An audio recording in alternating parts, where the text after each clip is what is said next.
The Honourable Leader of the New Democratic Party.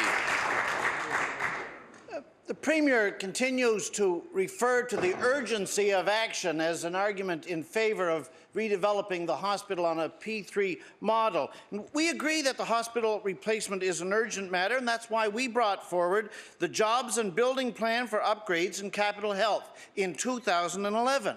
The plan provided for the taking down of the Centennial Building and the completion by 2020 of the QE2.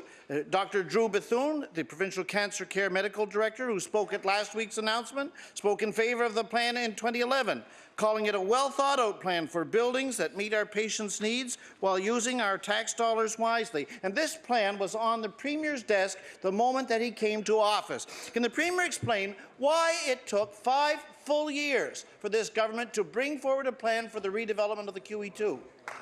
The Honourable Premier. Mr.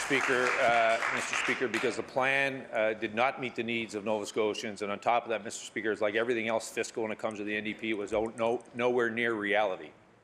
The Honourable Leader of the New Democratic Party.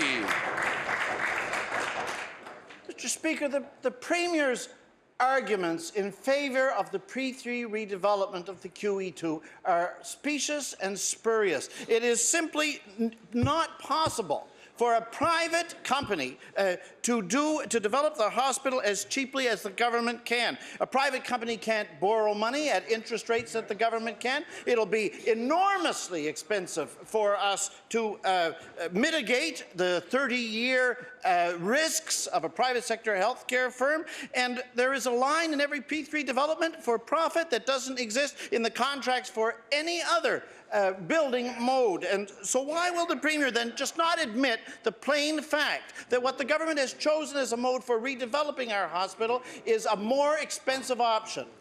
The Honourable Premier. Mr. Speaker, I don't agree with the honourable member's question at all. Mr. Speaker, we continue to go through this process. I've laid out to him the challenges that we've been able to face with from neglect. Mr. Speaker, we have a physical piece of infrastructure that had been neglected by successive governments when it came to the investment required. So we took this opportunity to work with Nova Scotians to ensure that we continue to move forward, Mr. Speaker, to ensure that we're providing services to Nova Scotians from one end of this province to the other. Only the New Democrats, Mr. Speaker, will believe that we should continue to build what we currently have. The reality of it is the investments we're making in Dartmouth are positive investments for not only the citizens of the Dartmouth region, but those of us that live outside of it, Mr. Speaker. The investments that we're making, Mr. Speaker, in the Clayton Park, Bears Lake area, Mr. Speaker, is a positive investment. We continue to make sure. We're going to continue to make sure that we then do an investment at the HI site. Part of that will be done in our traditional build, but we also know, Mr. Speaker, that when we go through the proper way of scoping out, ensuring that we get the right plan in place. That's why we're taking the next 12 months, working with healthcare providers to ensure that we have the right plan in place. We can do this project, Mr. Speaker, on time, on budget, and P3 model that Nova Scotian taxpayers will own, Mr. Speaker. At the end of this deal, we'll continue to put in our suite of infrastructure. The Honourable Leader of the New Democratic Party. A great range of voices weighed in on this debate when it was held 21 years ago in Nova Scotia, when the Liberals proposed to redevelop our schools, then our new schools, on a P3 basis. And one of the voices that was prominent in that debate was that of John Hamm. John Hamm said at the time that P3 ought to stand for pay the premium price. And he warned at the time that in 20 years, when those leases expire, there's going to be a price to pay. And he was right. The leases expired after 20 years, and we had to pay $228 million in order to buy our own schools back. Mr. Speaker, what part of once bitten, twice shy does the Premier not understand?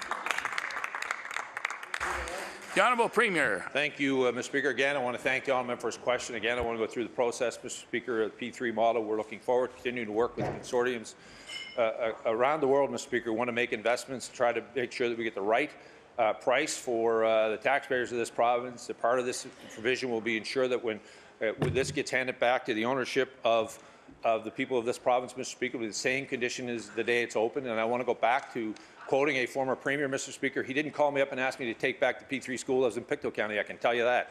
Yeah.